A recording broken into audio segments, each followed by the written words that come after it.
You don't believe in cooperating with ICE, do you? I believe in cooperating with federal authorities, as I do. Senator John Kennedy's exchange with Sheriff Clarence Birkhead in the Judiciary Committee hearing offers a sharp window into the ongoing national divide over sanctuary city policies, where law enforcement priorities, federal authority, and community trust collide. Make sure you listen till the end, otherwise, you might miss it when it cuts off. Sheriff, you're Sheriff of Durham County. Yes, sir. Yeah, beautiful, beautiful parish. Or we call our counties parishes, beautiful county. Is it at least part of your job to protect the public? Yes, it is. Okay. You believe that vetting people at the border is racist, do you not? I'm sorry? You believe that vetting people at the border is racist, do you not? No, I've never said that. I believe that having secure borders is important, and we have processes that allow individuals to come into the country the right way. Absolutely. You believe that people should be able to violate federal immigration laws without consequences, don't you?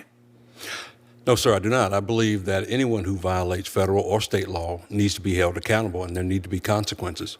You don't believe in cooperating with ICE, do you? I believe in cooperating with federal authorities, as I do. A number of federal agencies I cooperate with, and I certainly would cooperate with ICE if they would cooperate with me. Okay. You were elected in 2018, Sheriff, is that right? That's correct. Okay. On April 18, 2018, you gave an interview with a media organization called Indie Week. Do you remember that? I'm familiar with the paper, yes. Okay.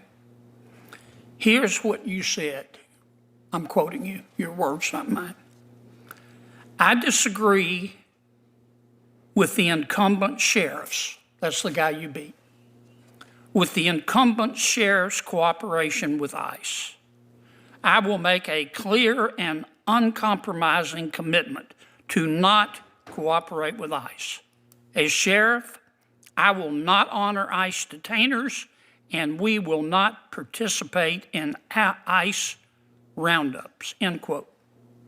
Did I read that correctly? Yes, sir. Okay. In April of last year, you spoke to a group of ICE employees. Do you remember that? Not particularly, no. Okay, well, there was an article in a media organization, a media entity called the Assembly. Are you familiar with them? Do you remember? I've heard of the Assembly, yes, sir. Yeah, do you remember giving them an interview? I give several interviews. Sure. I actually don't remember that particular one, but I'm... Okay. Well, here's what you said in the interview, apparently on the record. These ICE employees that you spoke to, you were referencing them, and you said, quote, they, these ICE officials, asked me, so Sheriff, if someone is about to be released from your jail and the detainer is about to expire, you will call us and let us know? What was my answer? You said, no, because that's not what the law says. No, I will not call ICE, end quote. Did I read that correctly? Yes, you did. Okay. And, sir, Senator, that was before the new law, which is now House Bill 318, which requires me to make that second phone call. Right. Yeah. Prior to that, it was not state law, which I follow and all my deputies follow. Sure. And so now we do make that second phone call. But ICE agents are notified whenever someone is entered processed into my jail. Do you need some water? Because I think your pants are on fire. Okay. Do you remember a gentleman by the name of Carlos Heriberto Mendoza Martinez. Not right off, sir, no. Okay? Sheriff, you should. He was in our country illegally from Mexico. He was in a street gang. Back in Mexico, he was convicted of manslaughter. And he was in your jail.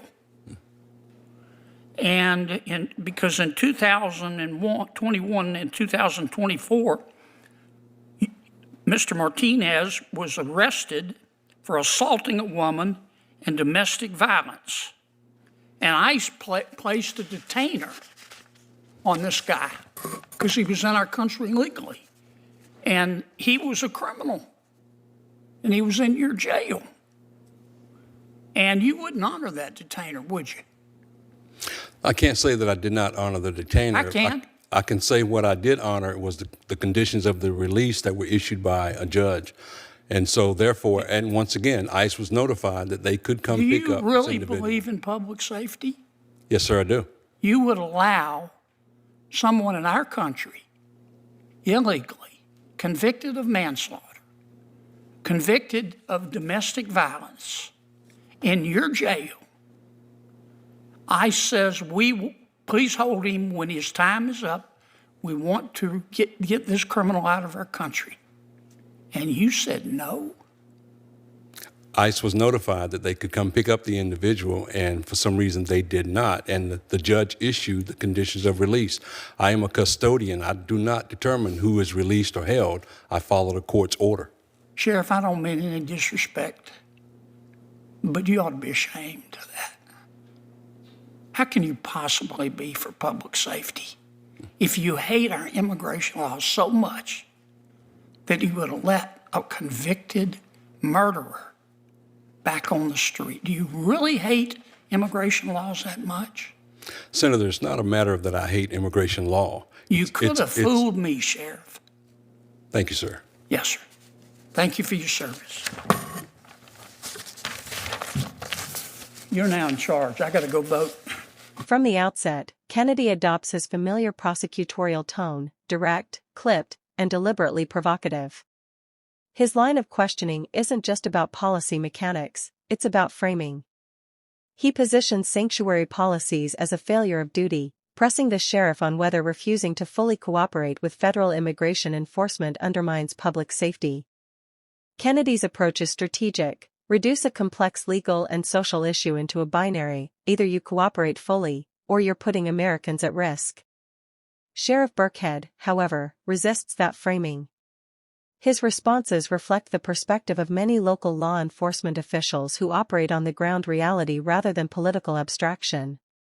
He emphasizes that his primary responsibility is to maintain trust within his community. For him, sanctuary-style policies are not about shielding criminals. They're about ensuring that undocumented residents are not afraid to report crimes, testify as witnesses, or engage with police. In his view, fear-driven silence creates more danger than selective cooperation with federal agencies. What makes this exchange compelling is the clash of governing philosophies. Kennedy speaks from a federal enforcement lens: law, order, compliance. Birkhead speaks from a local policing lens: pragmatism, relationships, and public cooperation. Neither is necessarily dismissing safety, but they define it differently. Kennedy pushes repeatedly on edge cases. What happens when an undocumented individual commits a serious crime? Shouldn't federal authorities be fully supported in removing that threat? It's a politically potent argument because it appeals to worst-case scenarios. But Birkhead counters by broadening the lens. Policies shouldn't be built solely around extreme cases but around overall community outcomes. If entire populations disengage from law enforcement out of fear, the system weakens. There's also an undercurrent of constitutional tension here: how much authority the federal government can compel local jurisdictions to exercise in enforcing immigration law. Birkhead subtly leans into this, reinforcing the idea that local agencies are not extensions of federal immigration enforcement but independent entities with distinct mandates. Ultimately, the exchange is less about changing minds and more about reinforcing positions. Kennedy speaks to a constituency that demands stricter immigration enforcement and sees sanctuary policies as defiance. Birkhead represents jurisdictions trying to balance legal realities with social dynamics on the ground. The broader takeaway is that this debate isn't going away. It sits at the intersection of law, politics, and human behavior, and as long as those elements remain in tension, hearings like this will continue to generate more heat than resolution. Thanks for watching. Don't forget to subscribe to the channel and turn on notifications so you never miss an update.